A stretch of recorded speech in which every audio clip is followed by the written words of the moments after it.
Hello guys, welcome back to Guitar Tips, and in this video we're going to talk about how to fix Windows 11 settings is not opening or it's not working on your Windows and you're having a trouble, and how you can fix this up. So let's get into it.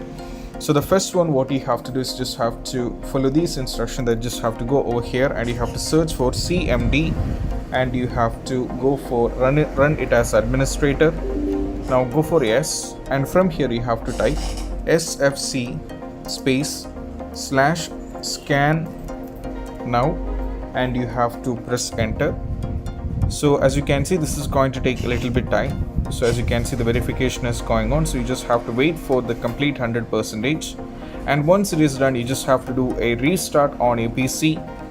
Or if it's a laptop, you have to do a normal restart on your PC as well as a laptop, and once it is done, the most probably the issue regarding this will be completely fixed. And I hope this video is helpful, and if you find this video helpful, don't forget to subscribe and click on the bell icon for more notification. See you soon in the next video. Peace out.